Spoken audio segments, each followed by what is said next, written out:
It's just amount. Remember, we don't want to be too thick with the C curve tips. A lot of times people make mistakes of making the C curve tips too thick. Just do the right thickness because the sidewalls can't be too thick or you'll lose the shape. I'm just testing this powder out. This is my first set of the day, so it's a very nice pink by Chisel here. And I'm just gonna get my base. I'll probably have to pick up a bigger bead the next one. I'm just testing this out, make sure the powder is the way I want it. As you can see, I'm always conforming, working the powder to the sides, making sure it's nice and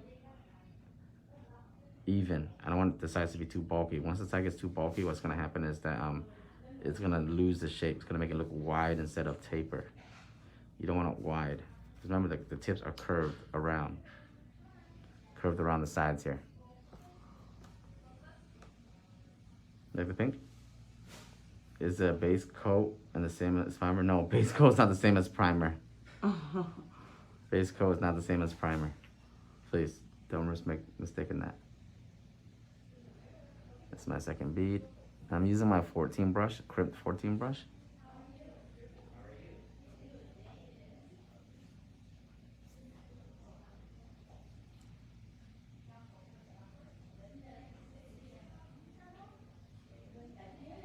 With this monomer, it's like a medium setting monomer, so it definitely sets a little bit quicker, but it definitely gives you time to work with it. So you don't have to really stress. See that? Even though it's not runny, that gives me the ability to move it whenever I need it to be moved. Make sure that I haven't had long nails in so long. Oh my god. I'm so happy.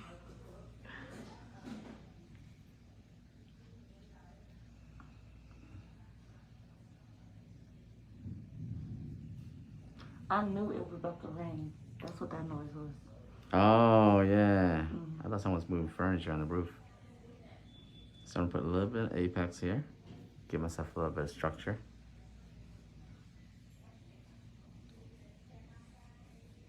Remember, my apex has to stay there, so I gotta blend it down and blend it upward.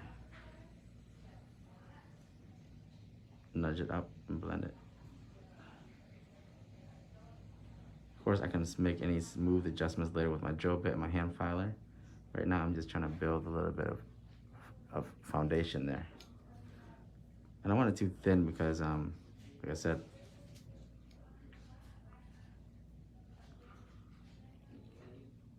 just give myself a little bit more base here.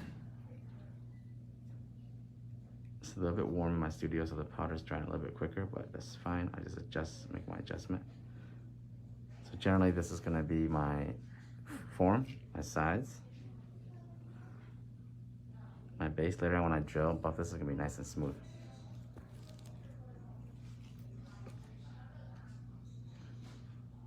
Your 14 brush in stock? No, my brush will be back in stock probably in another week and a half.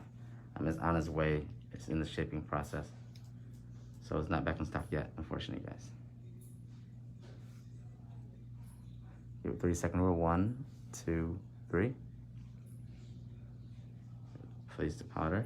See how it's like it won't move until I move it. It means it's a buttery consistency. Gave it 3 seconds. See that? It looks like it's dry, right? But the moment I want it to move, it'll move. Use my brush lightly and move it. What it does is it moves the powder consistently, as in like a consistent thickness. It's not too thin, not too thick.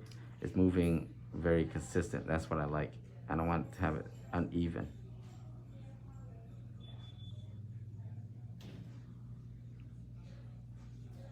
Just like that.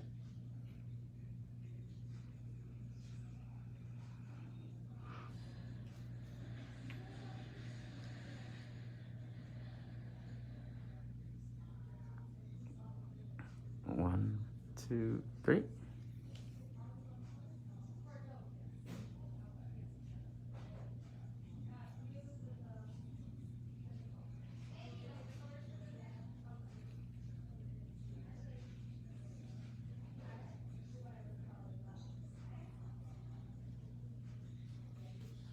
There you go.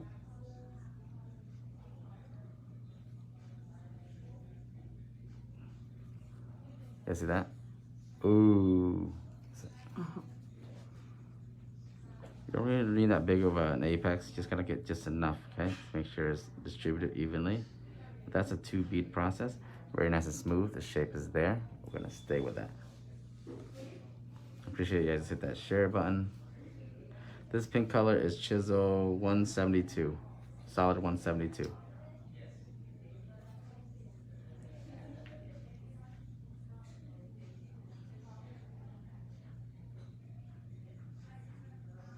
One, two, three. See how it marbles? It's trying to work.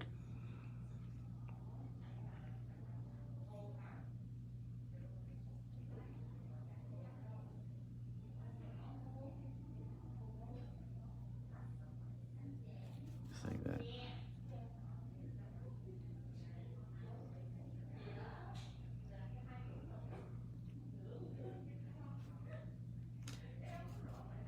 Make sure you get all the sides, okay? Sometimes you miss the sides, you don't get coverage, and you just have tip there, and it'll be clear. So you'll know exactly when that happens, okay? See how the sides are always bringing in? It has to be brought in. You can't have the sides too thick. Do it now so you don't have to do it later with the drill and the hand filer, okay?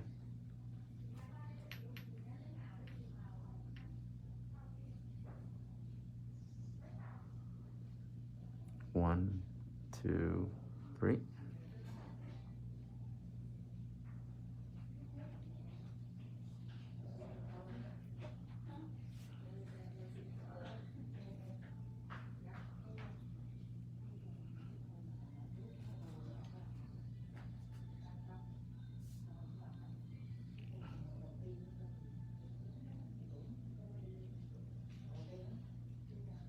There we go. Bring the sides in.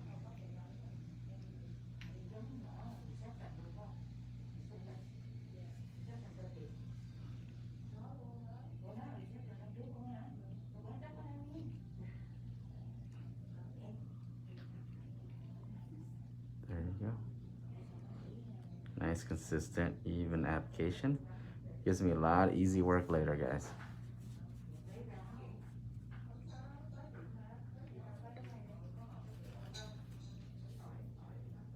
Got a little bit of acrylic in here from before, and this adding on to my acrylic consumption. I really gotta deep clean this brush.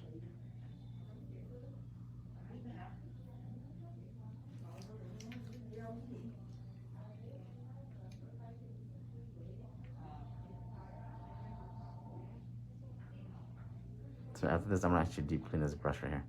1, 2, 3. And I'm a big application guy. I always make my application like my main goal. This is one of the important things I want to tell you guys with the application. You see how I'm moving this powder? It is moving consistent. It means that the thickness that's traveling down this nail is all the same. It means it's going to be straight and even. So later on when I drill and I file, it's not going to be a lot of work for me, okay?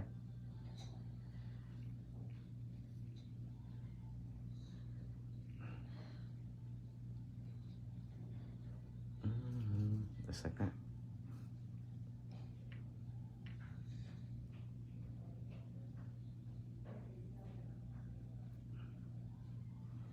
One, two, three.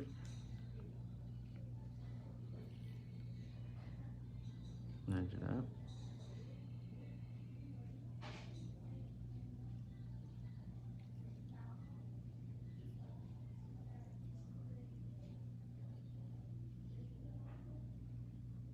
Set.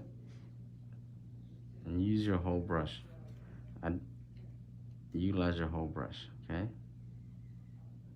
Ooh, my studio's a little bit hot. I gotta tell them to turn up the AC. Any spots we have missing powder right here. I'm gonna put a little bit more powder here.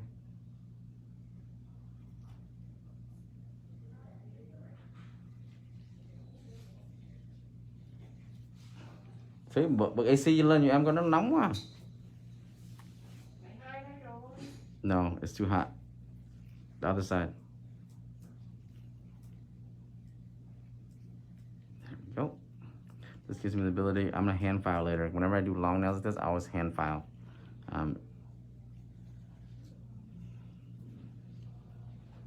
There it is. Bật bao nhiêu? See? Add a little bit more monomer to this because I know I'm gonna need more. But actually, I'm gonna finish up with this monomer and I'm gonna throw it out so it's not too contaminated, okay? You make it look so easy. It's not easy. I'll be honest with you, it's not easy. It's not supposed to be easy, but it will get easier. How about that? I know a lot of you guys get discouraged with the acrylics and this and that, but it does get easier. Trust me when I tell you that. It just takes time, okay? Wasn't this easy when I first started either. I don't know what they're calling me. Mm-hmm.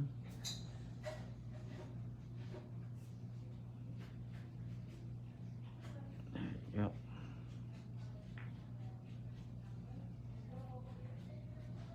Just use the right amount.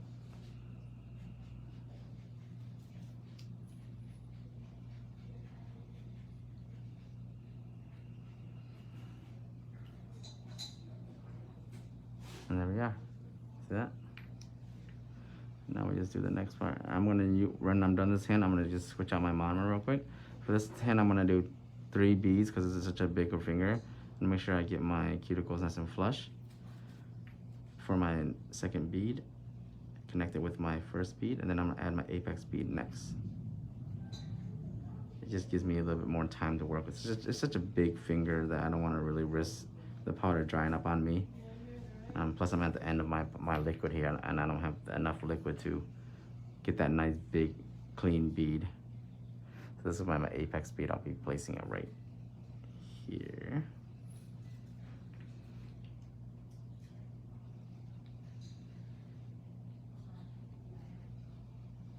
There it is. Gives me my structure.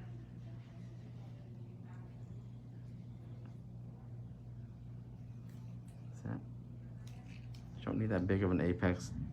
C-curve tip is very durable. I put a little bit more at the tip here. Always add more powder on when you need it, okay? Don't be committed to what you have. Okay, so I'm gonna clean my brush with the rest of this. These do look way thinner. Yeah, Like way thinner. They are thinner. Especially for my nails. See that? I have a little bit of acrylic in here so it consistently keeps getting added onto my brush. Added onto my brush. And it's getting really clogged up, so I gotta really clean this out. Make sure that I don't have the issue. I'd have to deep clean this, to be honest. I have to soak it in monomer for a few minutes. Get everything out. Only takes a little bit of acrylic residue to make your brush really get that point. I'm gonna clean this monomer out. I only put 15 milliliters in this dampening dish. I strongly suggest you guys do the same to save your monomer consumption. Because a lot of times you guys are pouring too much monomer. What that does is you're wasting it. Because you're not going to be able to reuse that monomer again. I'd rather add more. 30 milliliters is the ideal number, the ideal amount that you should be using per set. Doesn't matter how long your set is. If you can keep it a medium set around 15 milliliters, you're actually saving a lot of money on products, okay? So I try to advocate you guys to start doing that, okay? Oh my God, my thumb burning. Why is this your thumb? 1, 2, 3. It's important because that waste is actually very important. A lot of times you guys don't think, oh, it's just a little bit of monomer. No, you probably go through a lot of monomer, you don't even notice it. And monomer is expensive. It's actually going up, the monomer price. So if you guys actually see nail supply stores and stuff, actually going to be going up in price, and you guys will see, oh shoot, you need to conserve as much as you can. It actually goes into your profits. You know, your full set that could be $45, $50 could now be, you know, $43, $44 if you take away your overhead, wasting a lot of monomer and all that stuff. Okay.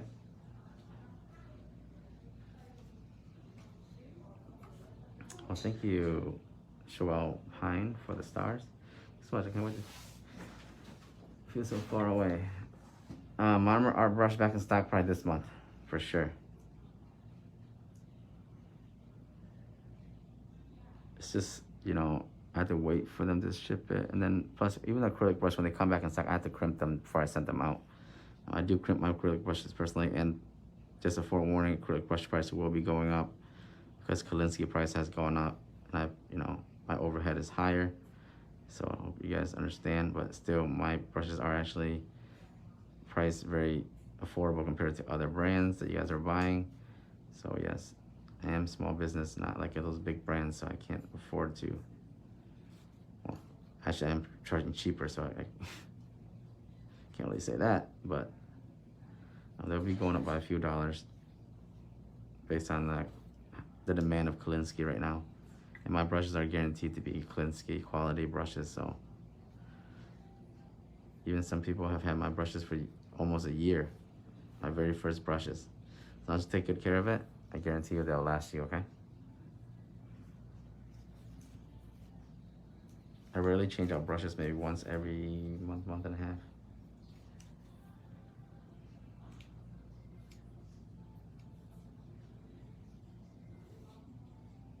I say a month and a half. And like 6 to 7 months. It's because sometimes I bring my brushes to my classes, and my students borrow it, or I don't take care of it, or I just throw it in a backpack after I'm done with it, and it gets all beat up. So that's why I changed it out. But if anything, I try to use a brush probably for almost a year. I do have some videos on brush restoration and how to maintain your brushes on my social media, so you guys will be able to see that.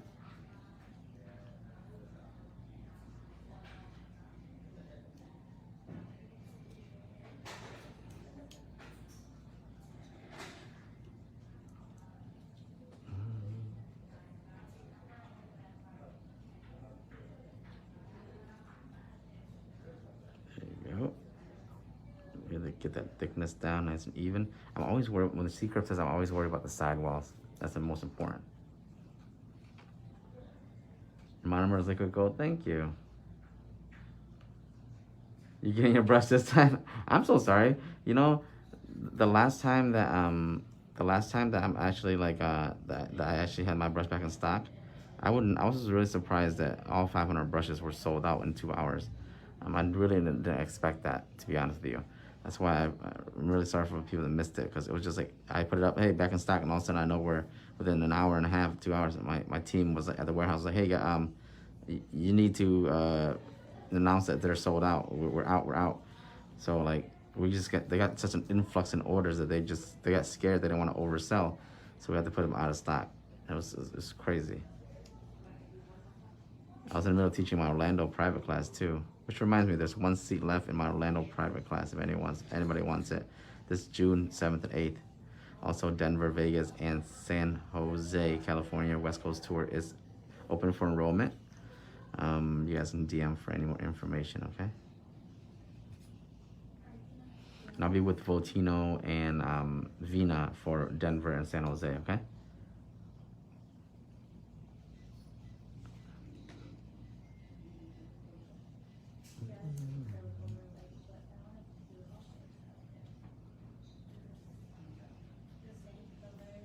There you guys go.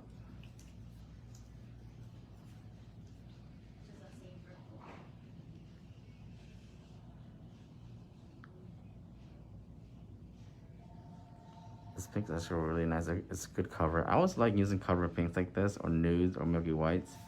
It just gives a good base for like any set of nails that you're gonna do. If you're doing designs, we're gonna do rhinestones on this set, so I'll do some nice AB stones. That should be pretty nice. It's their birthday set, so we're gonna bling it out.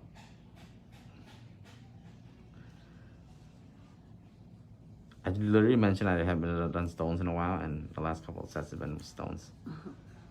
Interesting. Summertime.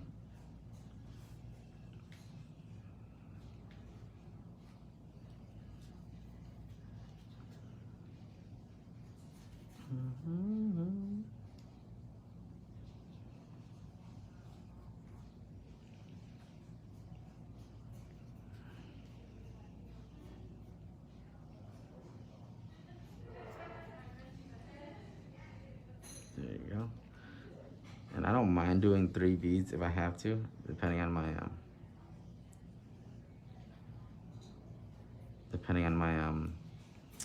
my beads.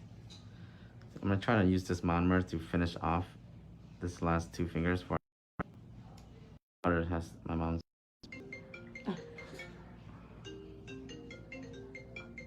Please stop. I used to do that all the time with my mom. No, it's my daughter. She No, just. that's what I'm saying. I used to blow my mom.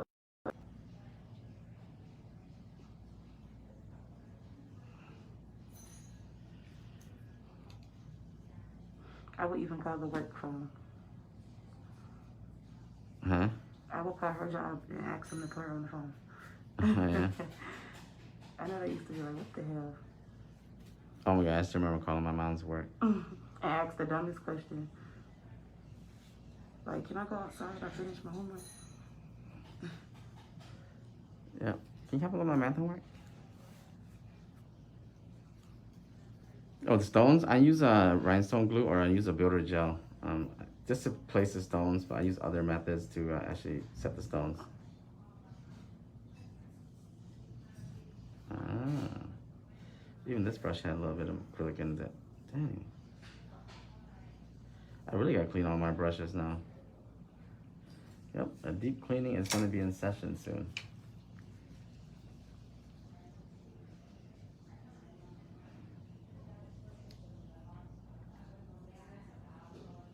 This powder's almost out too.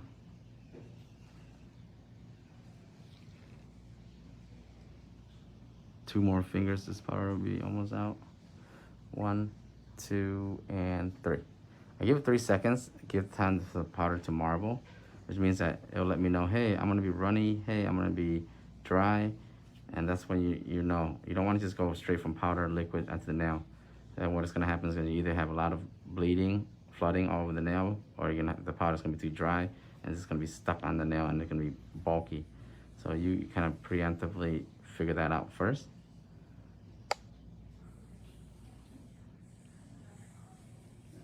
And yes.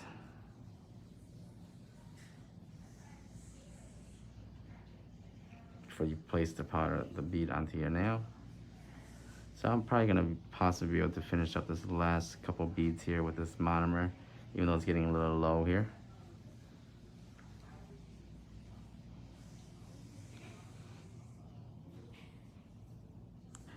Cover powders, for example, I tell you guys right now, actually contaminate your monomer more, because cover powders has a lot more acrylic base.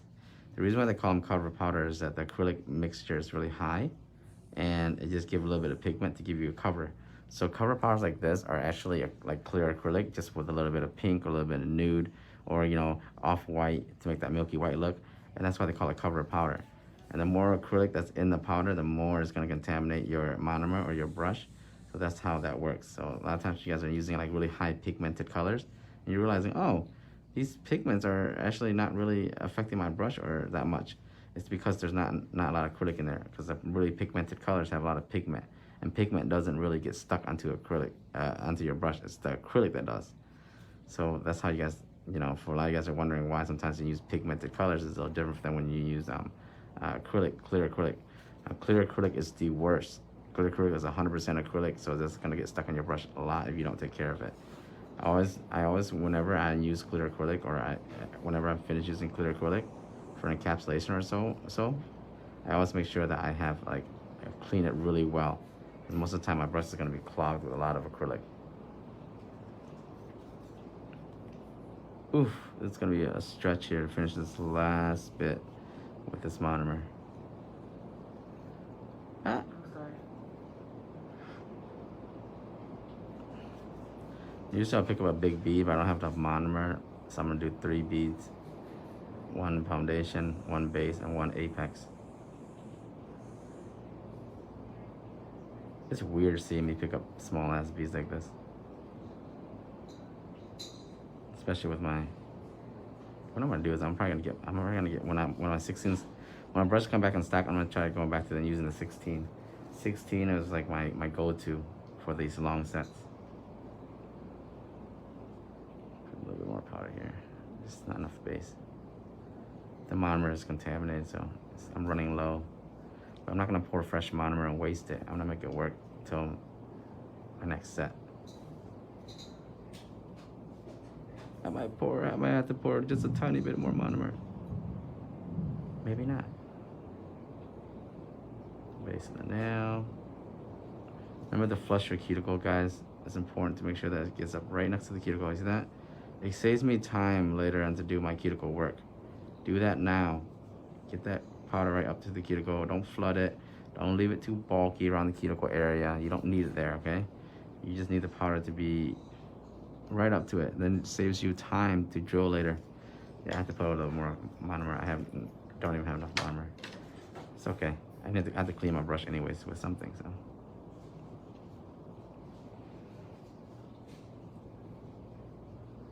That I'm not gonna put the powder right up there. I'm nudging it forward.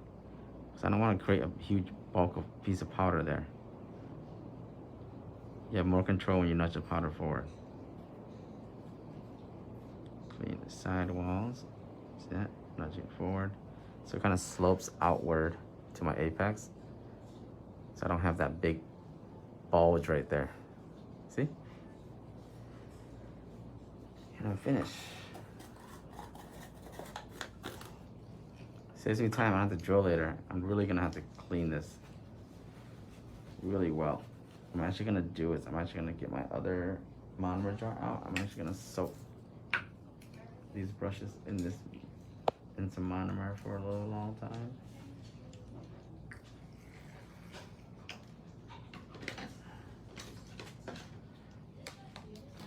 I need a deep clean.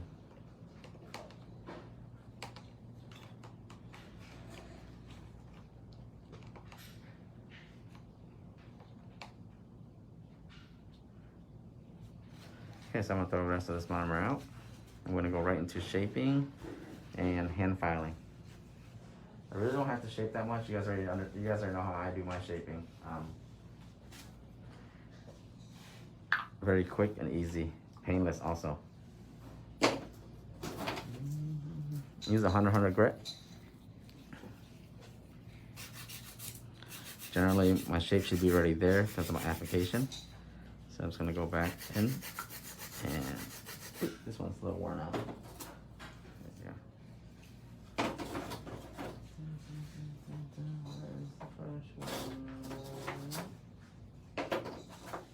There you go.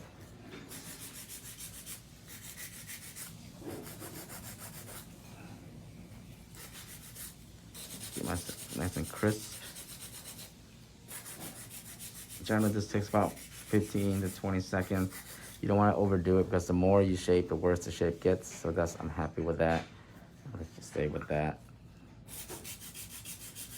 The side walls are nice and there's no excess. So you're able to go through and you're able to finesse the shape the way you want it.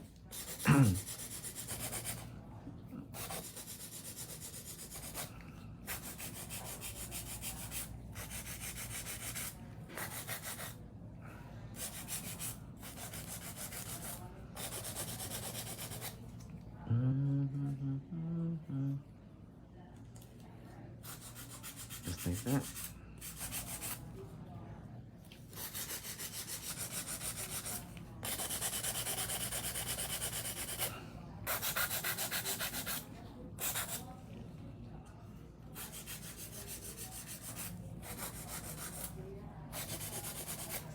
Very simple, right? Because we don't have a lot of excess acrylic on the side walls or any thickness, so we can just go through and just very, very, very evenly just smooth off the sides, make sure it's nice and even. Later on, we go through and we'll do a little bit of hand filing, and then we'll finish up with the cuticle work with the cuticle bit, and we should be good.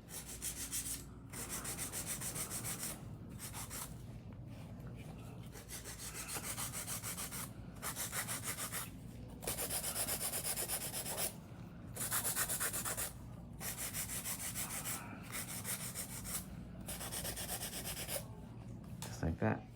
I'm gonna do this hand too, and then I'll go back to hand filing, okay?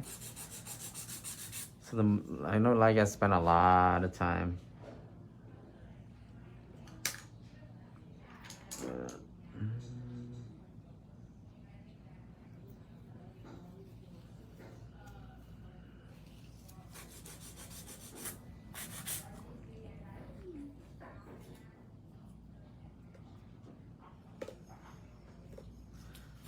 very, very simple. Remember, the more you file, the worse your shape gets. I know, it sounds crazy, right? It sounds crazy, but it's true. because you're actually removing your shape. So if you there's such a thing as over filing, over drilling. The more you file, the worse the shape gets. Is a very, very true thing, and it happens to the best of us. It used to happen to me too all the time. You know, you got to be very considerate of your shape. I try to do a lot of my shaping through my application and try to get everything finished, so I don't have to file too much. For that reason, I don't want to over file, because you can never add on to the shape. You can always remove all you want, right? Removing, taking away, oh, easy. Adding on, when you actually take out too much, hard.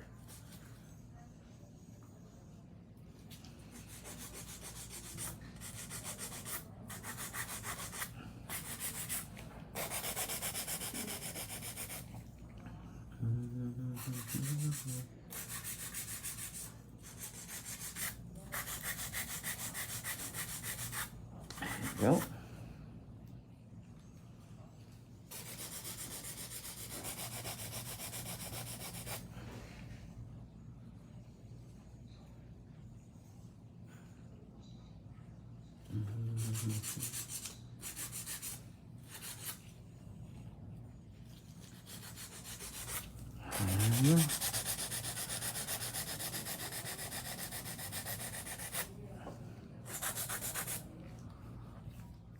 And that's how you do it. Very quick and easy shaping. Now I'm gonna go through with my hand filer. I thought we had to get shaped. No, my hand filer. Nah. 80% of your shaping is in the application process. The hand filing is just for you to make the shape more crisp. You never want to depend on the hand file to make your shape. It's just too much work. When the powder is still wet, you're able to mold it. Perfect. You know? When the powder is dry, it's harder to shape. So why not shape when it's wet and moldable? Why wait until it hardens and use a hand file and exert more force for yourself? That's not how that works.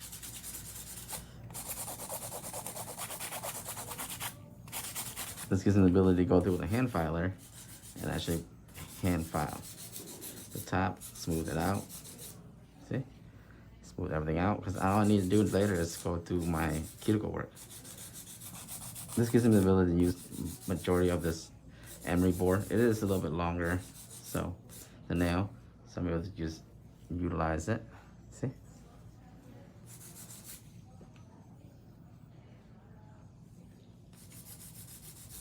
Yes, it comes from the application Acrylic, yes. That's why a lot of nail techs make that mistake, and they depend on the hand filer, so they really don't focus on their application when they should be focusing on the application. It makes their filing a little bit easier, makes their job easier, speeds up their set a little bit quicker.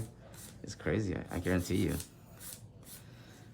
There's a means to an end to what I show and teach. It's just, I can use a drill bit for this, but since the nail's so long, using a whole file like this gives me the ability to get the whole nail. Where do you get your chisel powder from, if you don't mind me asking? Chisel powder is available at every local nail supply store in the United States. You get them online also from princessnailsupply.com, the nail company, any online supply store. Even if a supply store is not local to you, most of the time they will ship. You gotta understand, during COVID, a lot of supply stores actually set up a shipping method. As long as you buy from them, buy enough, they'll ship it and you pay for the shipping. So yeah, any local nail supply store, you'll get chisel. Chisel, the most distributed powder in the United States. Every nail supply store, local nail supply store will have it.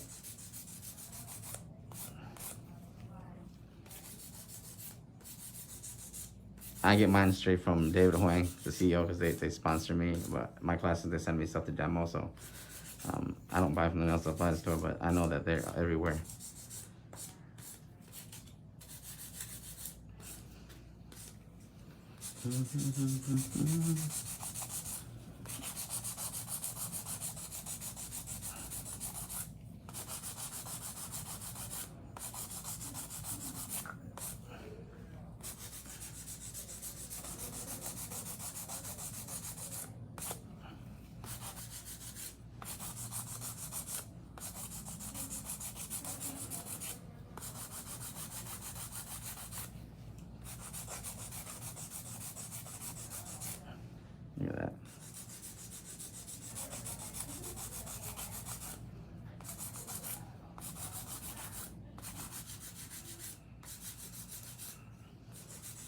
This actually looks like it's a lot more work, but it isn't. It actually speeds up the process a little bit quicker for you. But I guess I don't know how to hand file.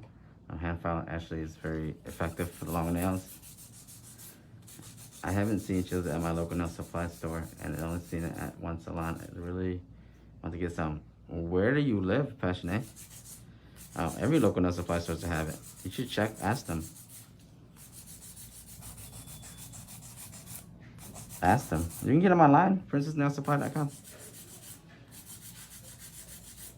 They're the biggest online distributor. I might even start asking David if I can start selling, but we'll see how that goes in the future.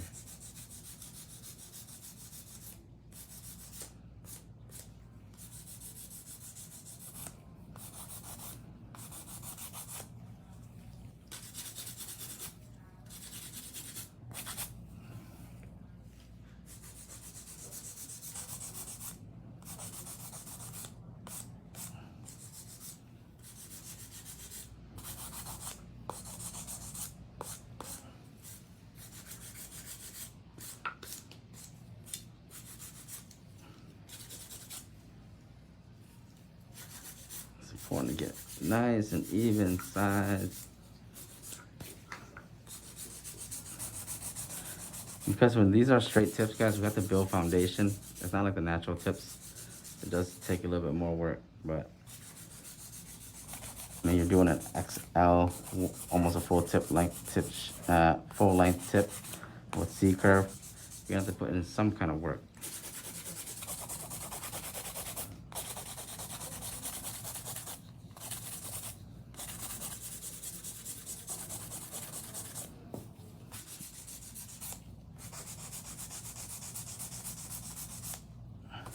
Doesn't mean it's perfect, but we'll get most of the work done here, and we'll go through the drill bit. It's actually a little bit easier for us to finish off, okay?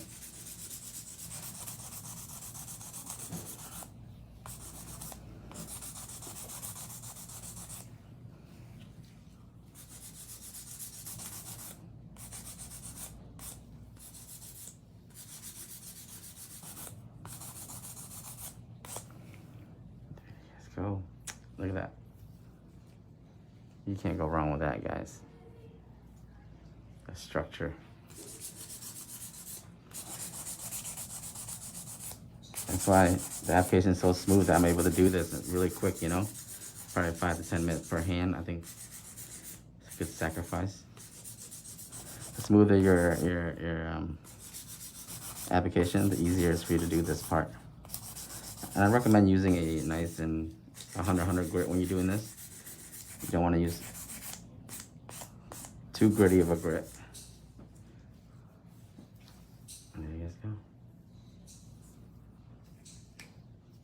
One hand down. Hello, Glow Love. How are you?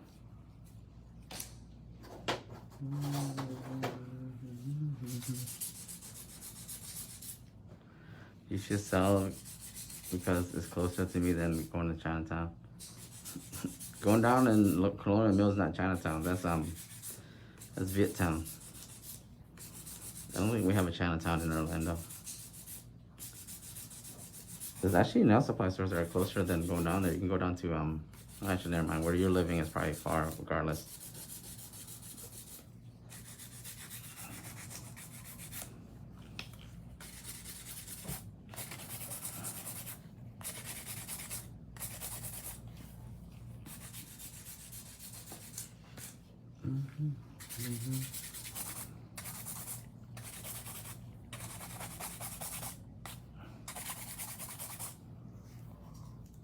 Look at that.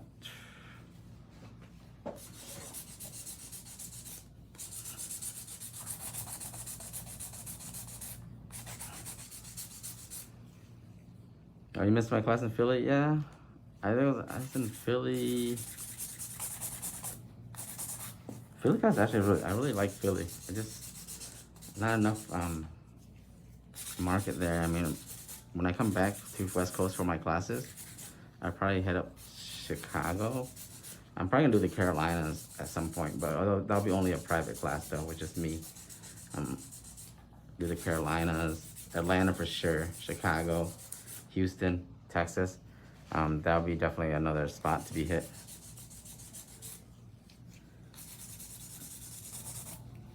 I mean, I like Philly, but just not a lot of well, there's a lot of nail techs there, but there's so many people who do classes. But I mean, I have a class in Connecticut, and that's close to Philly at all. There's some seats left, 1 or 2 seats left in that class. Connecticut, May 17th and 18th next week, Monday, Tuesday.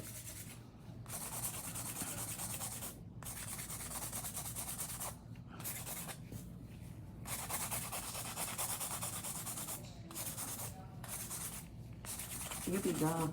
So I literally got lucky to have you here right now. What? I said you be gone, so I got lucky to have you here right now. Yeah, I'm leaving this Saturday actually for my Connecticut class. When I come back, then I'm leaving for Atlanta for my Atlanta class. That's the most poppin' class, yo. Like everybody wanted that class. There's some fire nail techs in Atlanta. I know. I can't wait to see. I can't wait to see what the nail tech. St. Louis, Philly needs more high.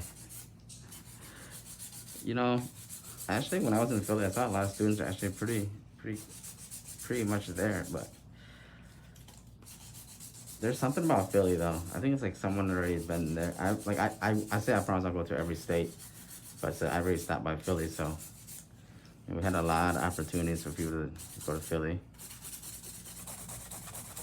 That's why I tell you, you know, just if I'm in your area or close, you better come out and see or make it to class. Because you never know when I'm going to be back. You don't want to be like, oh, dang, I missed it. Make it happen for yourself, you know?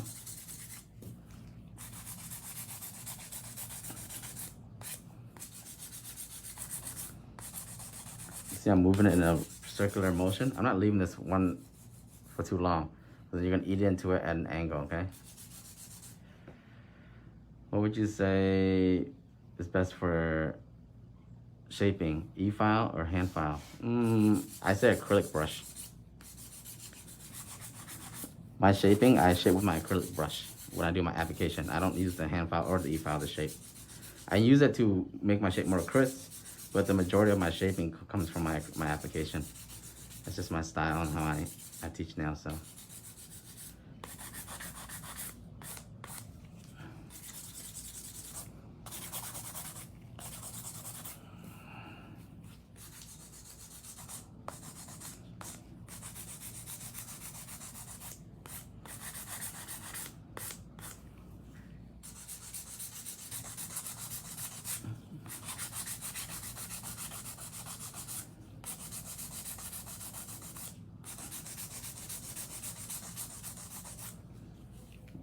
Look at that.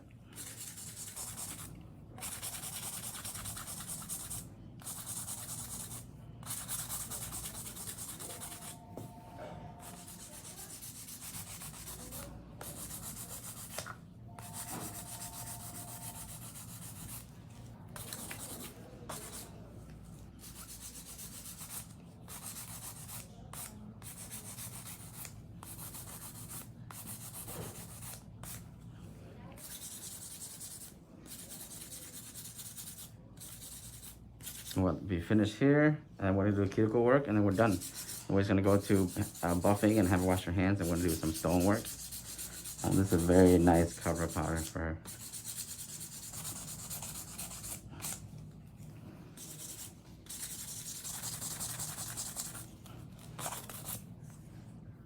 Okay. I'm gonna go back through and just maybe crisp up the edges a little bit. The hand up to your face. And I'll show you guys the thickness in the side profile view so you guys get an idea of what my thickness is. I'll have to ask how thick is the nail. You consider the thickness to be different throughout the nail, okay? The free edge will have a different thickness. The apex of the nail will have a different thickness. The cuticle area will have a different thickness.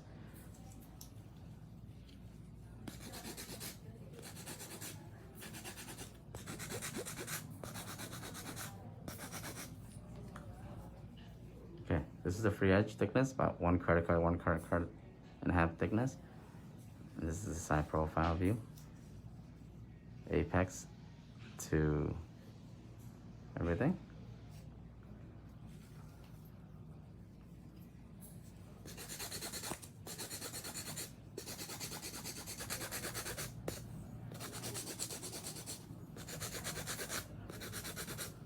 These nails won't break unless you want them to. You know, I don't like none. I don't like none.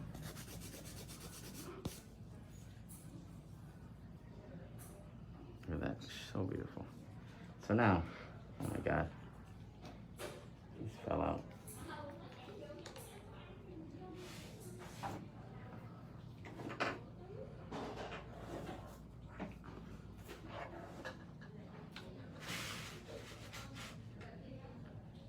Okay, so now I'm gonna do cuticle work. Your online store info doesn't come out. It should. You click nail-shop.com or go to my profile. I'll go to my profile and my Instagram.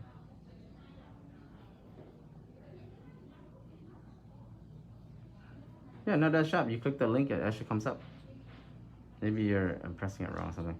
So now I'm gonna use my 5-in-1 sharp. This is my fine. See at Nail Studios. It's a customized. This is my go-to drill bit whenever I want to do cuticle work or even break down some acrylic. I have this in the medium also.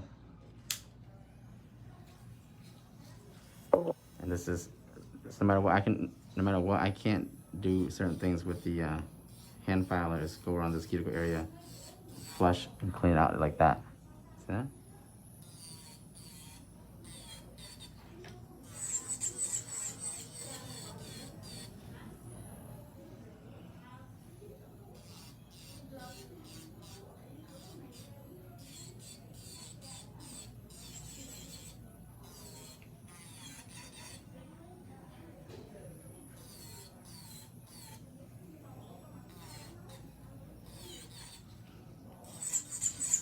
There we go.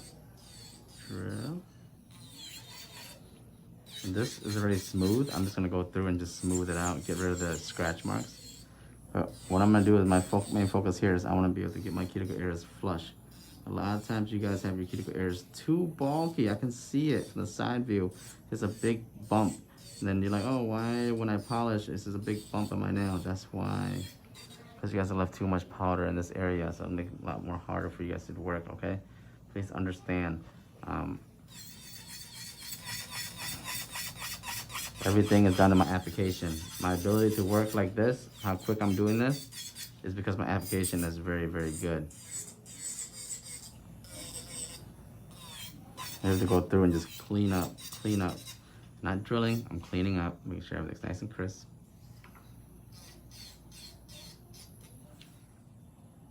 There's a little piece of that, thank you.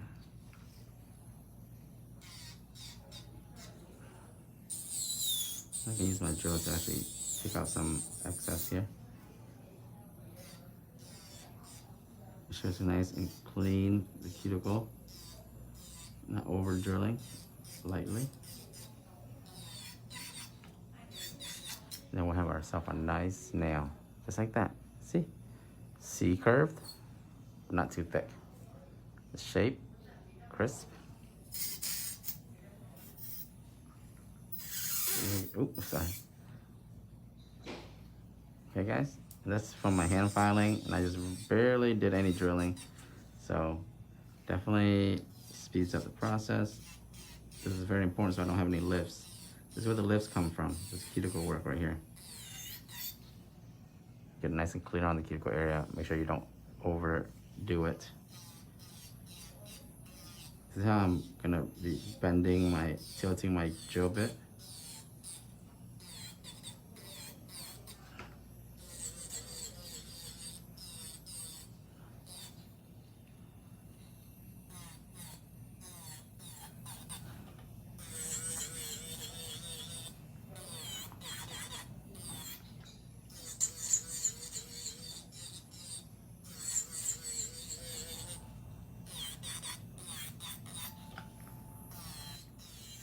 Just like that.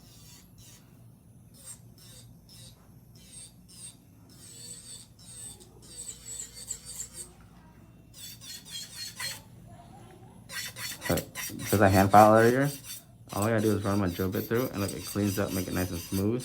No resistance. I mean, I can leave this alone and buff it, but I might as well do this while I'm here. You see it?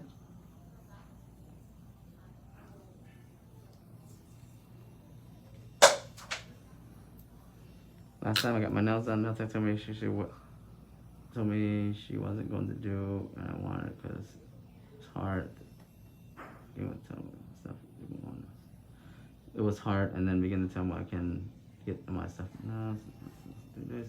Well, you're going to the wrong nail tech, wrong salon. If they tell you they can't do it and it's hard, I think that's actually a good indication that at least they told you, hey, you know, I can't do this. Because not every nail tech can do what you want. You're taking pictures from Instagram or any inspo. You have to be considerate of what salon you're going to. But not every nail tech can do a certain design that someone else has done. So if they tell you they can't do it, you should definitely seek out another salon that can do it and not let them work on you. I feel like as a client, I'll be honest with you, the moment you feel like that someone can't do something for you, you should definitely go somewhere else. And if you're gonna sit there and let them work on you, then I think that falls on you, to be honest. So you can't really complain. So like say, if you go to a restaurant and you go, hey, I want chicken, but they're like, oh no, we're out of chicken today. We can't give you chicken, but we can give you beef. And you're like, okay, fine. And you sit there and you eat beef, and you can't go home and complain. I went to this restaurant and I wanted chicken, but they gave me beef. Well, that's completely different. So that's from my point of view, being a salon owner and a nail tech. We get that all the time in the salon. Sometimes clients bring in pictures, and my girl says, hey, I can't do this, John. And I'm like, okay, now you tell the client they can't do it. The client's like, okay, I'll pick something easier. Oh, okay, I just probably go somewhere else. That's fine. I'd rather tell you be honest than have you sit there and get a service that you don't like. But if you're sitting there, you're getting that service, then that's gonna fall on top of the customer, because I don't think they can force you to sit there and get serviced.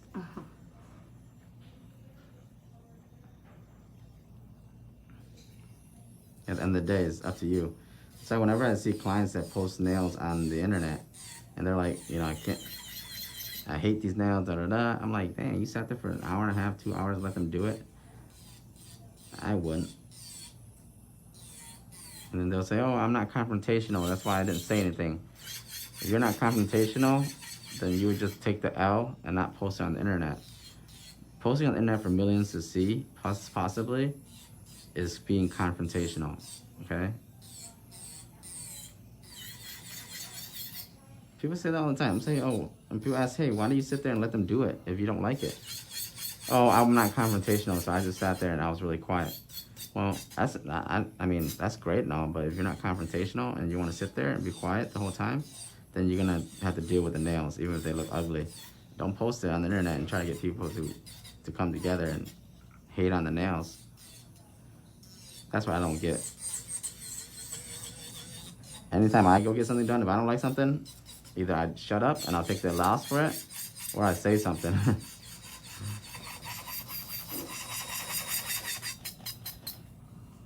But that's just me. Or if they tell you how to do it and then you end up doing something, or if they tell you they know how to do it, and well, then if they tell you they know how to do it, the moment they start doing it, you should definitely know if they know how to do it or not. Okay? Yes, sometimes they say they know how to do it. They may know how to do it. Doesn't mean that they're gonna do it as well as the picture. You can never replicate the same thing as the picture. But like I said, the moment they start doing it, you as a client should know, oh, this is not how I want it. Okay, stop them early. Hey, I don't like the way you're doing the design. Don't just sit there. Honestly, you know, they don't got a gun to your head. If you go to the salon and they put a gun to your head and make you sit there, then you're definitely in the wrong salon. Everybody knows how to do everything. You'll run to the salons that, you know, people want to hustle. They might know how to do it, like maybe the idea of it, but they might not do it the way you want it, you know? I'll say speak up or stop them. Hey, I don't think I'm going to get this design.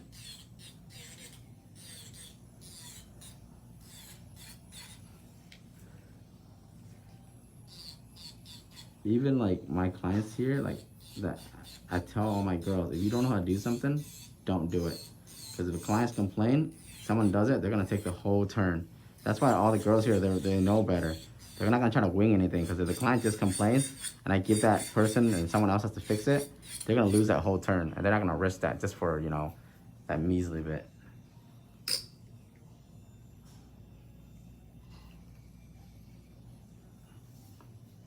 I'm using Tiffany a Medical Pro Power 20K. This is fine. Oh, Bree, I'm a salon owner, and also I've been a nail tech. I've worked in salons all my whole life for 10 years.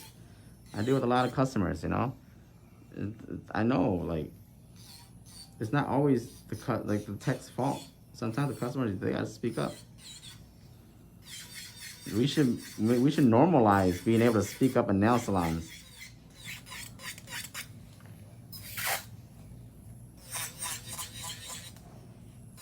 I know I'll be speaking up. Your girls, they told me earlier that I'm picky. Yeah, they know your ass. Because I'm not going to go home and complain that it's a bad salon. Like, actually, yeah, you just like what you like. Sometimes it's so easy just to say, hey, I don't like this design. Okay, sometimes, okay, let me get someone else to do it for you. That's perfectly normal, okay? When the nail tech has to get up and then someone else does it, that just means that they're just giving you the tech that can do it. I mean, that also means, depending what salon you go to, I totally understand. There's certain salons that are just really snappy and go crazy and they'll start speaking in their own language. Then that's not the salon for you, okay? I learned that some people are good at certain things. You know, like that lady, she's good at doing pedicures. Yes. Another girl might not know how to do a pedicure as good as her. Yes. Ooh, she did a great job. I like her. I don't think when I go to talk about the language, of course, you're gonna cause problems. They're gonna start saying shit for you.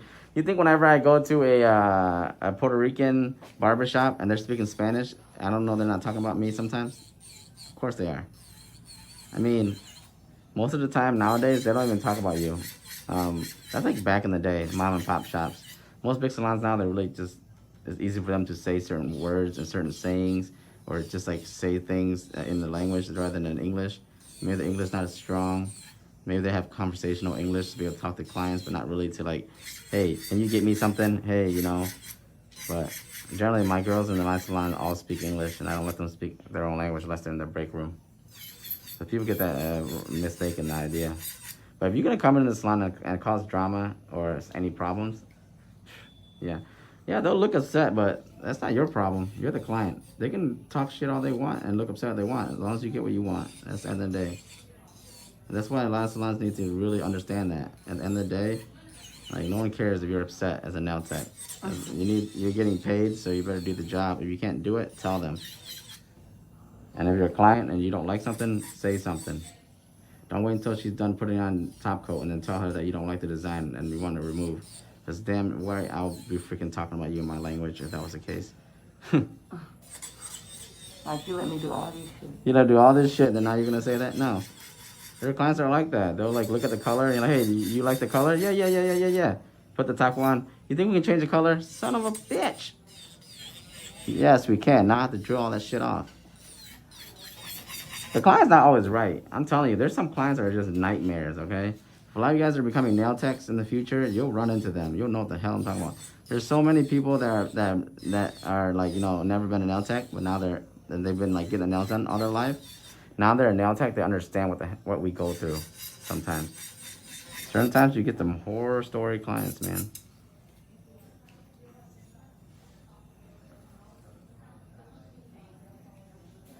I miss it. I'm being at work. I'm on break. Can't wait till I can quit and do nails full time. Yeah, doing nails full time is great. I mean, I did it for like 13 years. Now I'm kind of like relaxed a little bit.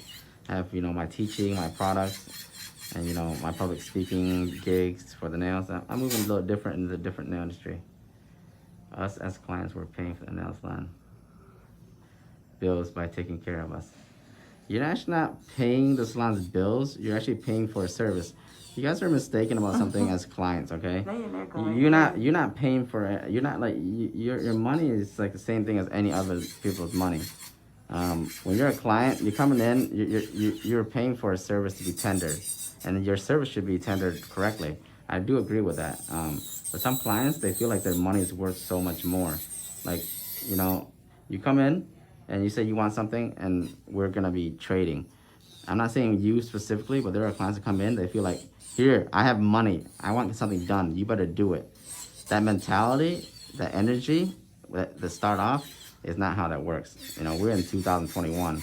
Okay, your money is worth just the same amount as someone else's that's gonna walk through that door. Some people, they value their money more than others. I don't know why, because $20 bill from you is the same thing as a $20 bill from someone else. But that mentality is, you know, you can't just think we're paying your bills. Well, you know, you may pay my bills, somebody else may pay too. Sometimes salons can choose to. People don't realize that we can actually refuse service. I've refused service for a lot of people because of their energy and their attitude, and they get shocked. They're like, "What?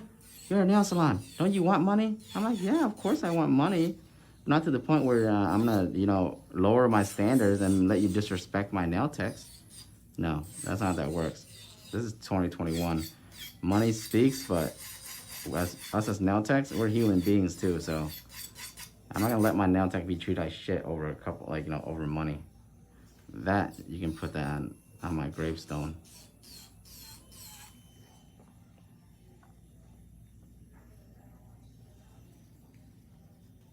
Yes, yeah, we're paying for another person's bills. Like, trust me, you and everybody else that walks through the door.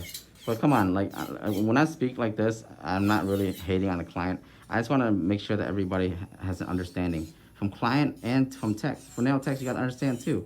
You have to respect the client, and they are there for a service, so you're gonna provide the service. Make sure you be able to do it. That's why I train my nail techs to be understanding that it's not just about the money. You're here. The client needs to be happy also. So if you can't do something, you need to tell them. You know, they more likely will change their mind and change the design maybe that you can do, rather than trying to wing it and say, "Oh, I can do it," but then you can't.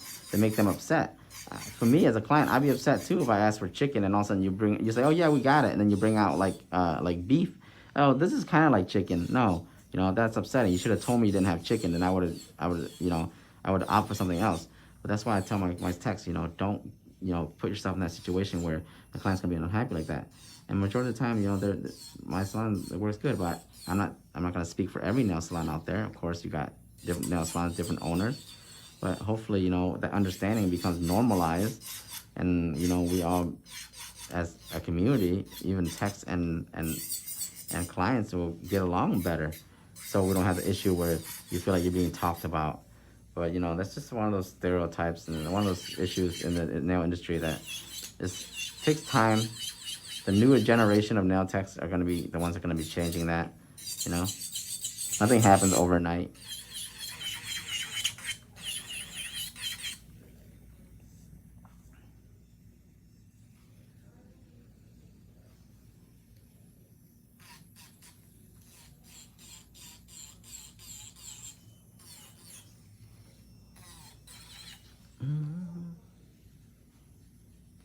My stylist will fire her customers and refuse to see them. I mean, people are like that.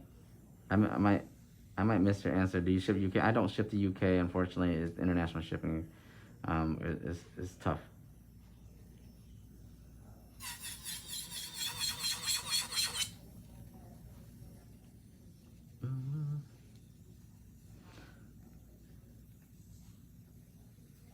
I don't know about the whole black nail tech thing. That's not really what I'm speaking of. I'm speaking of more of like business terms. For a lot of you guys are gonna be coming, working in salons and nail techs. You're gonna be owning your own business. I want you guys to understand a little bit of like the business tone wise. You want to run your business professionally, and you yourself as a nail tech, you are a business. So remember that. Being a nail tech, you are an independent contractor. So you are a walking business already. So you know, present yourself professionally, and please know that nothing's gonna be ever smooth and perfect, but know how to handle situations. Certain times I see nail techs, they post certain stories on the internet. Some situations they could have been handled better, as in like a little bit more understanding, compromise between the client and the nail tech, so that no misunderstanding happens, and you're able to resolve it better than the way it was resolved. And you guys need to understand how to talk to each other and how to communicate, like, you know, certain things. Sometimes the client doesn't understand, sometimes you don't understand. So I'm finished up here. I'm gonna go underneath and I'm gonna clean out any excess. Gives me the ability to have a nice, I always have to clean up underneath. If I don't clean up underneath, it drives me nuts, because if I see anything stuck under there, there's that here, see, a little bit of powder on the side here. Just gonna remove that.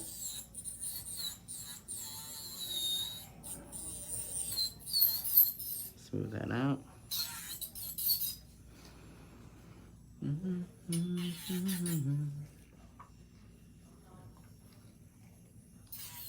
Yeah, communicate. Communication is key. There's sometimes where the client that's really upset in my salon, and it only takes me a few minutes to talk to them in a way to compromise, and they're fine. They leave, they love it, they thank me, like, hey, sorry for the misunderstanding. Yeah. Some clients, they just want to be able to communicate and understand each other a little bit. Okay, so now I'm gonna buff the nail and have her wash her hands and add the rhinestones. This is a nice buff.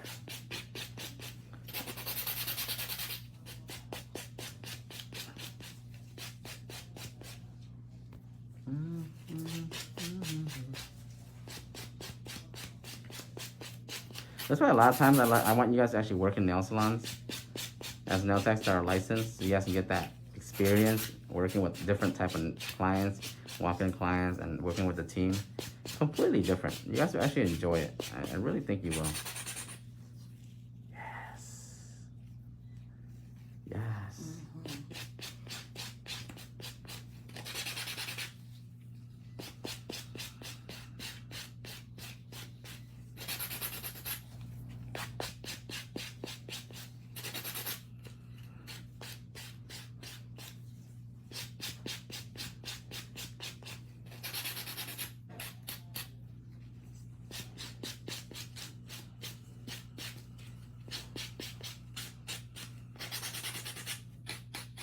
Okay, wash your hands.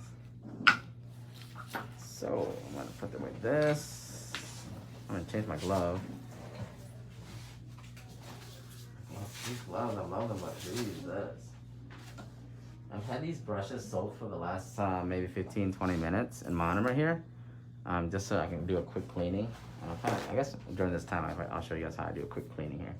Put some new gloves on real quick. They've been soaked in monomer for a little bit. That means that all the acrylic's gonna be broken down to be very soft. What I'm gonna do is I'm gonna slightly just pat them down and push out any excess acrylic. This one I had a big chunk. Ooh. Oh, this one didn't get any soaking. This one had old acrylic in it. I just soaked this one a little bit more here.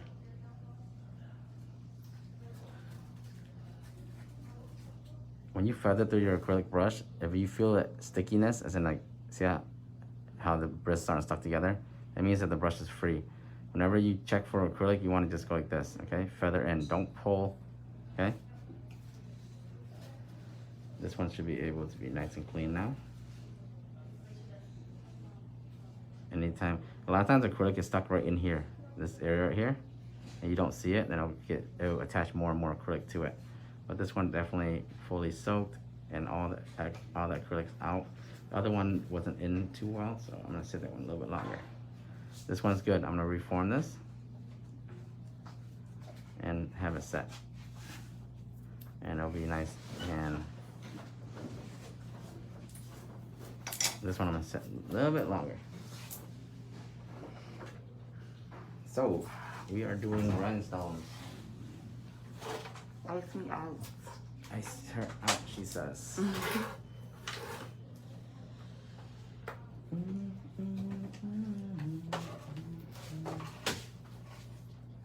I'll probably use my blanket from my very beginning.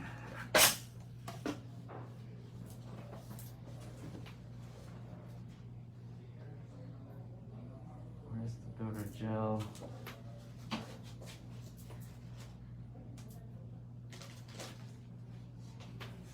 Hold on guys, let me grab my builder gel. He's out here.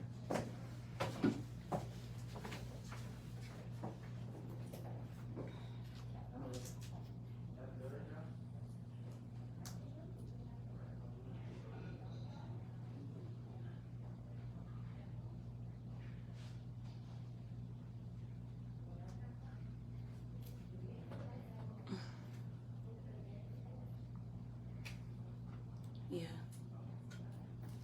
What you doing?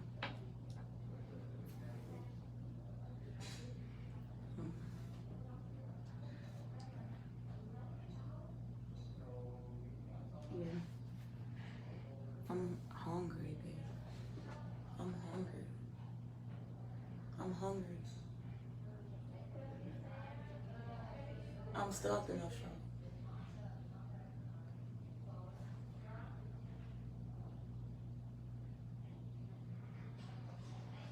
You don't come and get me.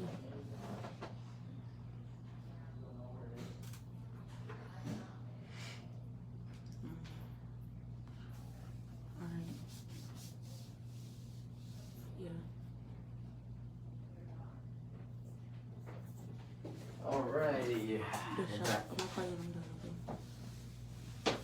Okay, so we're gonna use some stones. I use a builder gel just to attach it. You can use a stone gemstone. Gemstone. Jewelry glue, that's fine too.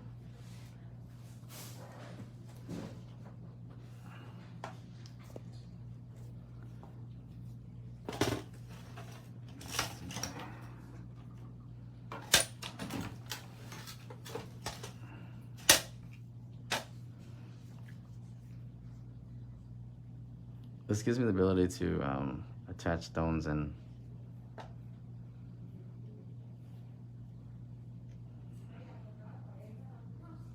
you don't really need a thin layer of this. There's just the stickiness of it.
Get this on here.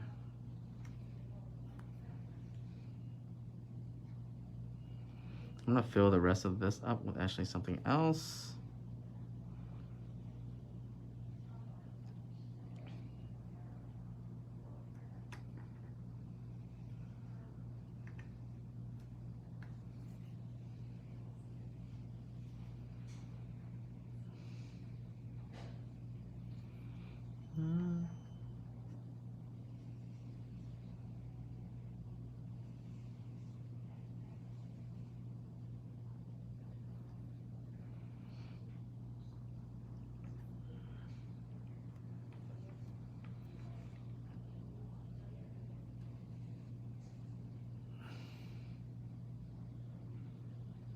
Okay, I'm gonna take some of this.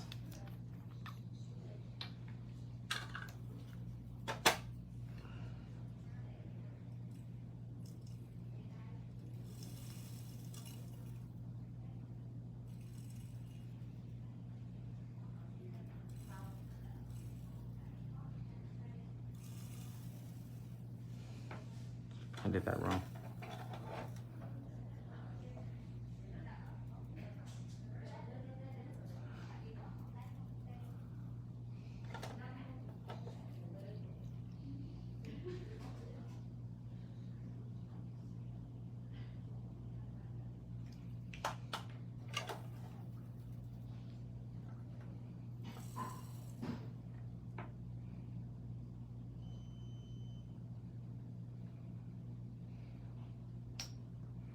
Red, nice two-tone caviar bead look.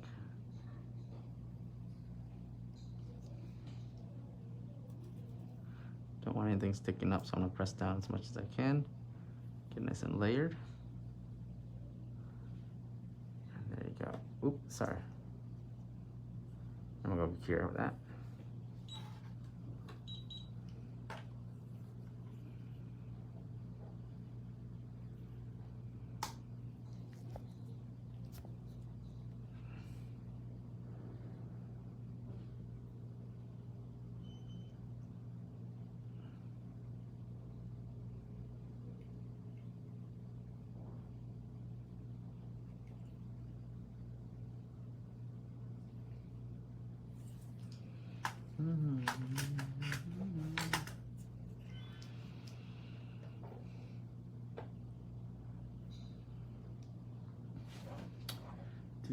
Do.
I usually just freestyle my stonework, guys. I really don't have a plan, but more than likely, it always turns out really nice.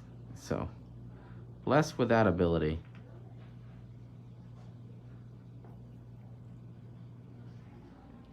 Sometimes when you overthink something, it actually comes out worse. So, man, that looks nice.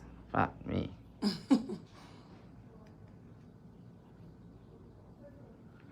Just do it.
So like that.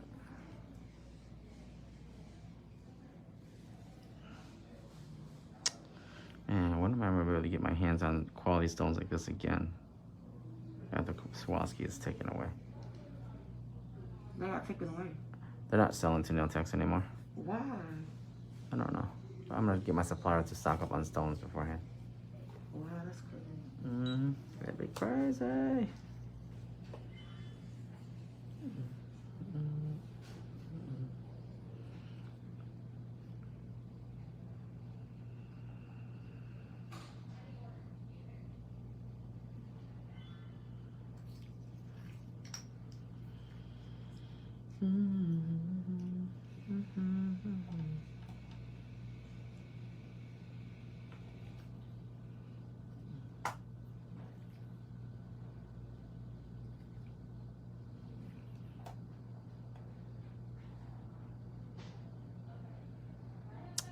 I will contact my guy to restock on nail and bling kits before they go official.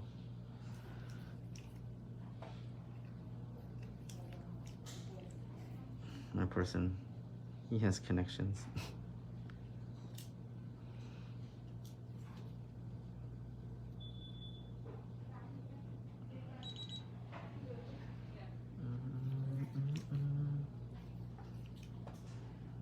Oops, I'm out of frame. Sorry, guys. I wish there was like a blowhorn that does, you know, you're out of frame. There should be like a button that the viewers can click that just like makes a sound. Yeah, Facebook, why don't you do that? Just a giant blaring. Actually, that would be pretty goddamn annoying.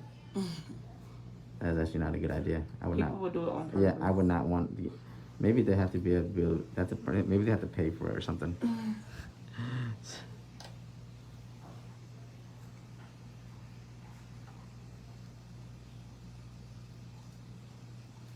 Can you imagine giving the viewers the ability to annoy me?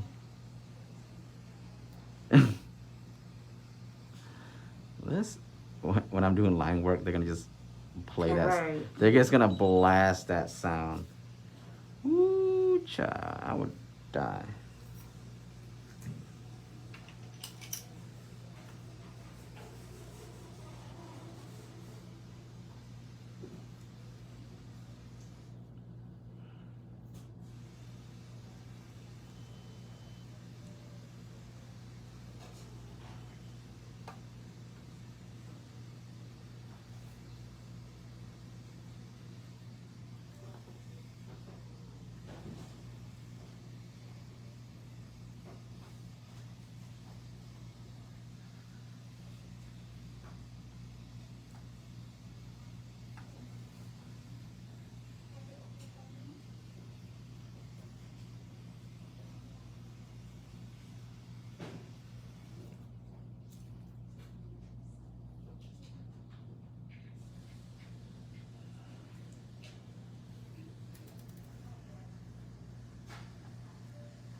Get in there.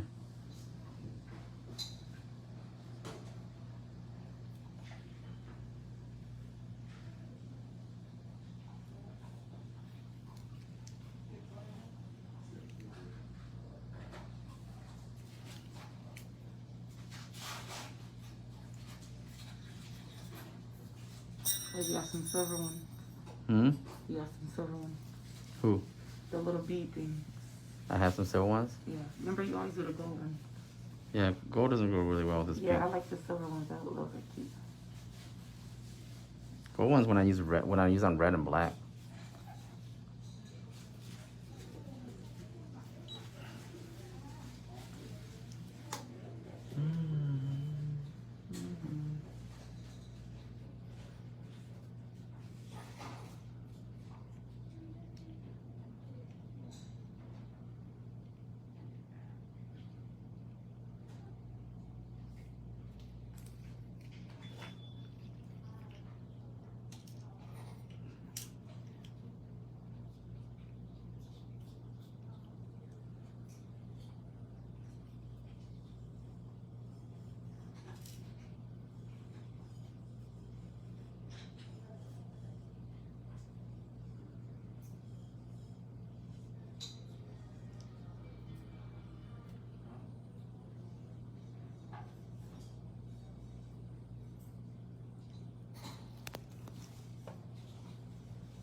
Oh.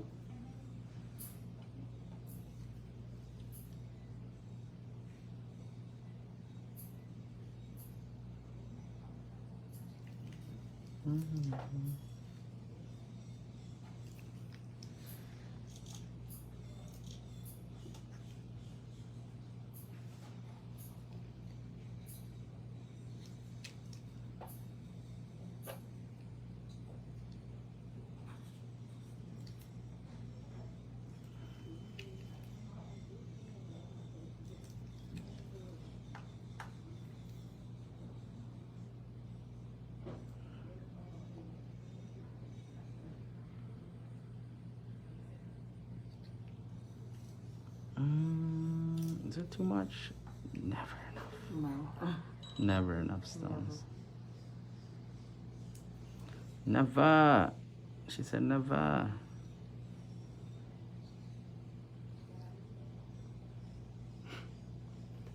And you know the big ones actually stay on better than the small ones. Yeah. They're made to stay on. I really like these tips, so you did that with those. Yeah, it took me a while to get these tips in, cause you don't remember how I told you why I didn't like using these tips a lot? No. Cause they're so thick, the ones that they've been selling. So I have to bring my own, and I had to make them thinner. Oh yeah, that's what I'm saying. They make my nails look way thinner. I like these. I hated the thick ones. The little thick ones. It's just so annoying. Did you knock it? No, I was looking at it. I said, don't bump it. What are you going there?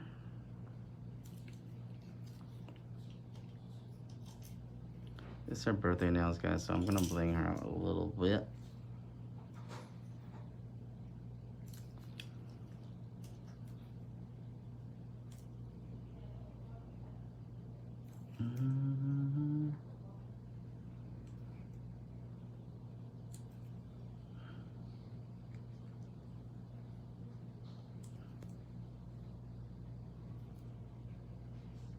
It's your birthday.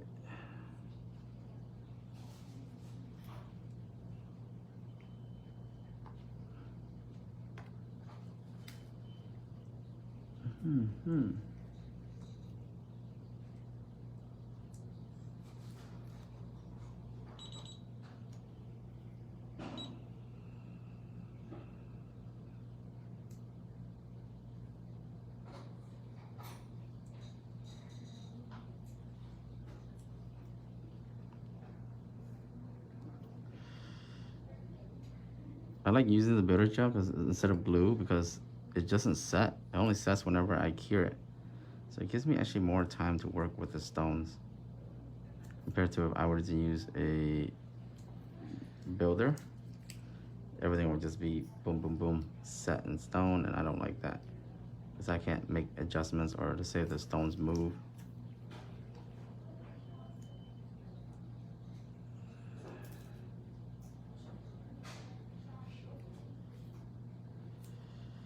It's just like that. See that? How I just moved? I'm okay. I just move it back.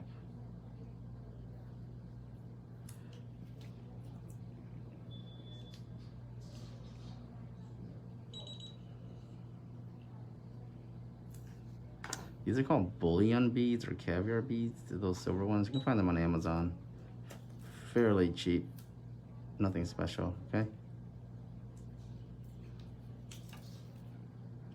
But they are annoying as shit to work with, though. I'll tell you that right now. These are the most annoying things to work with. Like, they look good, but golly. I would love to punch someone who came up with this idea in the face one time.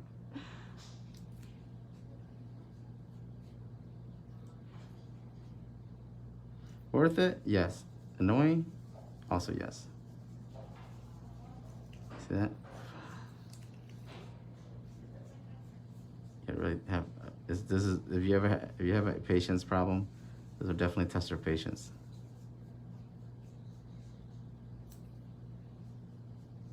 When I tell you they make your design look so, your stonework look so good, and they're great for support stones, they are.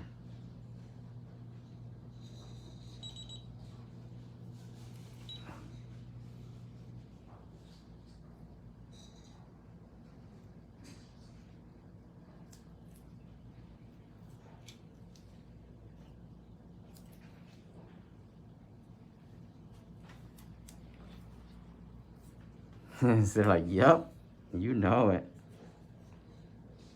You already know. You already know.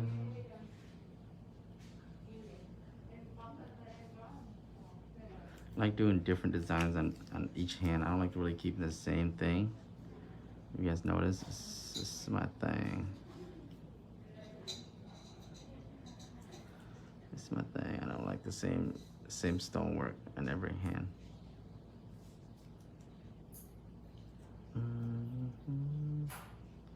And for the cuticle area, I'm just going, for the thumb and the pinky, I'm just gonna give myself a little bit of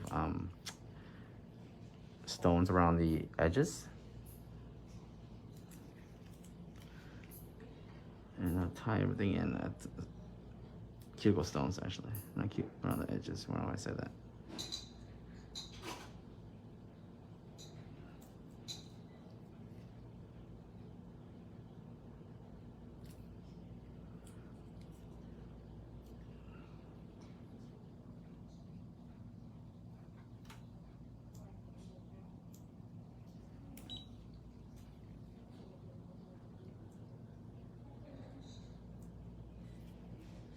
Happy with that. So for the pinky and the thumb, I'm just gonna go around the cuticle area with some round ABs. So I don't need to be that loud.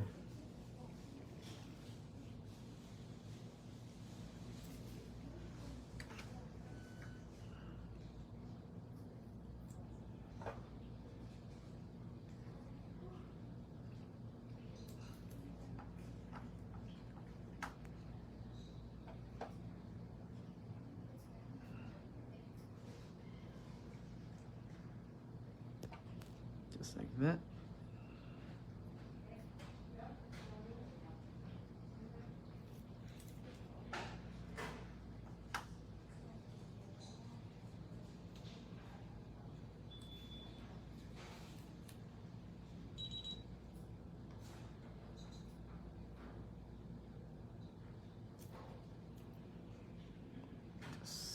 And then I'm gonna use the top coat to seal it again. I'm gonna show you guys how to use the top coat also, okay? A lot of guys, you guys are really killing it with the top coat, which I, in a bad way, is in like you're overdoing it. Please stop doing that. Top coat is meant to seal it in, not to go crazy ham on it, okay? I still like pin thing. I love it. Huh? That pin thing you do. Yeah. I think that would be making a mistake. The pin drop, the pin, drill pin.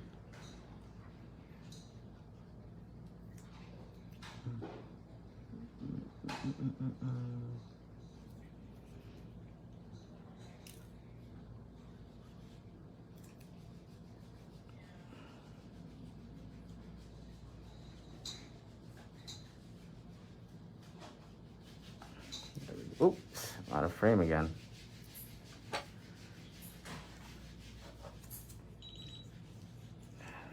Change this one just to be down the middle. From big to small.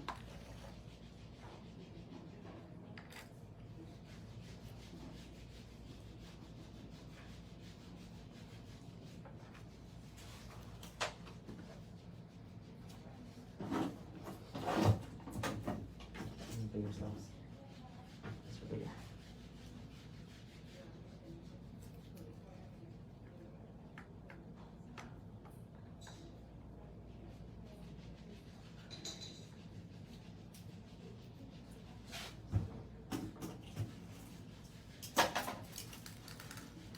There's so much stones everywhere. I don't even know which one is which.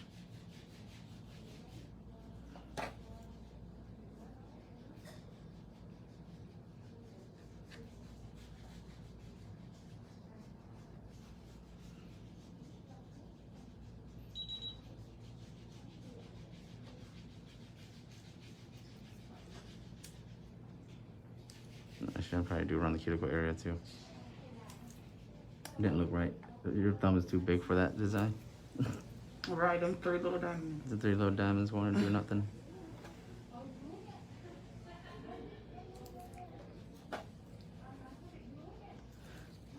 Honestly, I actually overused a little bit of this builder gel, guys. In the future reference, don't use too much of it when you're doing the cuticle area. And the more you use of it, the more it's gonna look more bulky. So just be careful. Take it easy, please. Okay. Just a little bit, tiny dab will work. Just that I'm slightly overusing it a little bit, but that's okay. Because I'm able to cover it up later with, you know, I'm able to utilize my stones and put it nicely up.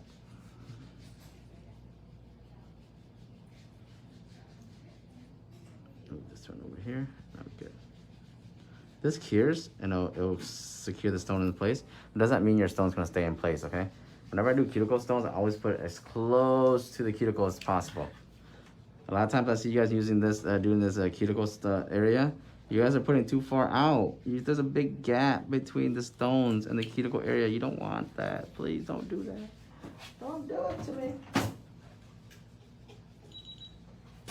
Okay, don't do that. I'd recommend putting as close as possible to the cuticle, okay?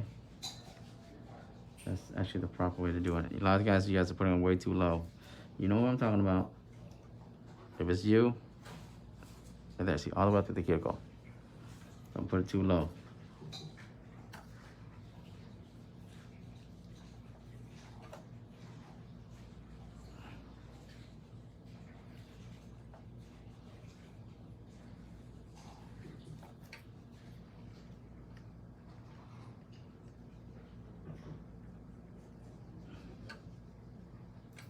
Need to restock on color stones. Okay. So we are done with that. And now, let's see what I have. My pin sealer. I don't know where it is, child. Oh no, we gotta find that. We gotta get the sealer.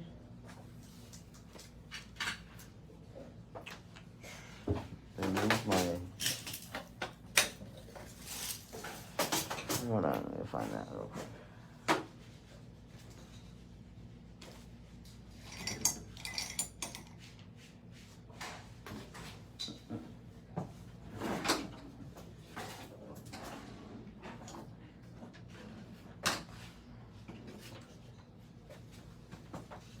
Put it.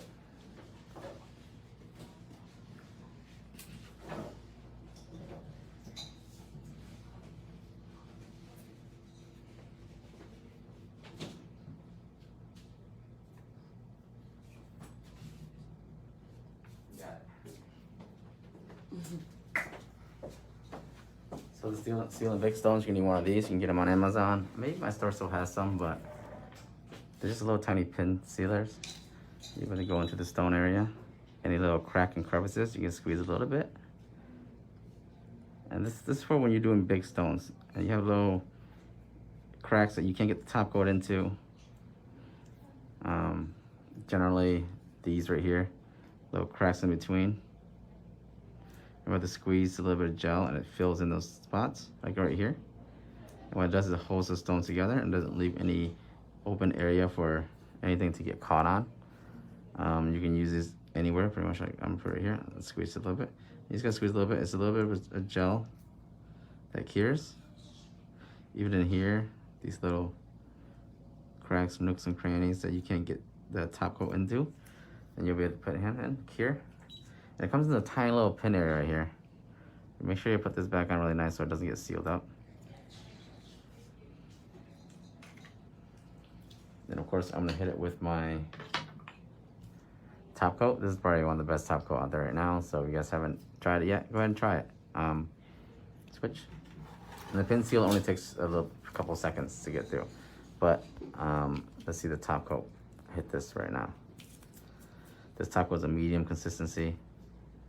Very nice thin coats, all you need. Get that nice cure.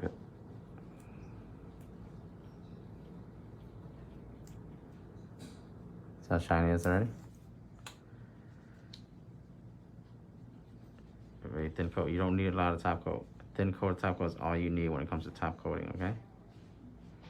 The thicker the top coat does not mean it's gonna be shinier, okay? This means there's a lot more to cure.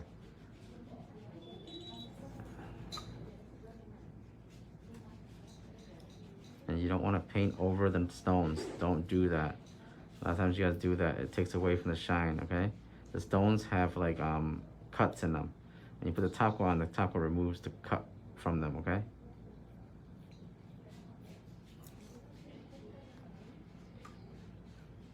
It's probably so hot outside. I know. I have some stuff in my car too that I need to bring in.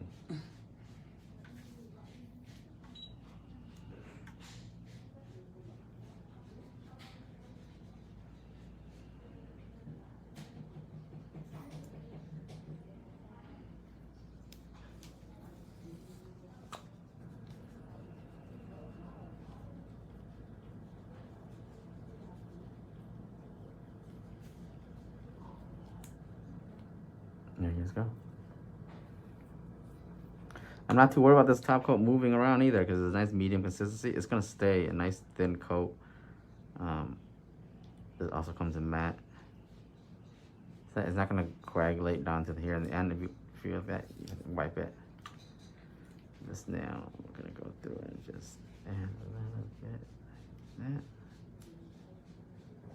I'm not gonna go over. I'm just gonna go seal it in.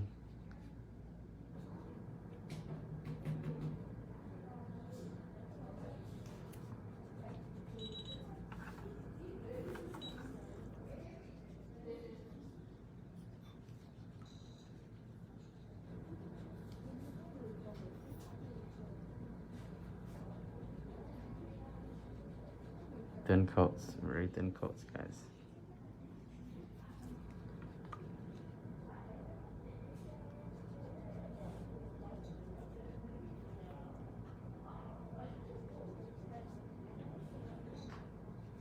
See, I don't go over the nail. I just go right next to the, what the top coat does is gonna come right next to the stone. It's gonna seal it in from the bottom, like the root, but I'm not gonna go over it because I'll take away the shine of the stone. Never paint top coat over the stone. I've seen it. It drives me nuts. I know sometimes it could be an accident. You're a little heavy-handed with the top coat, but oh my gosh, when you do that, it takes away the stone's shine. Okay, we're finished. Look at the shine. Yeah, it's so pretty. See the shine? This is my no wipe top coat. It's no wipe. It's nice and clear already.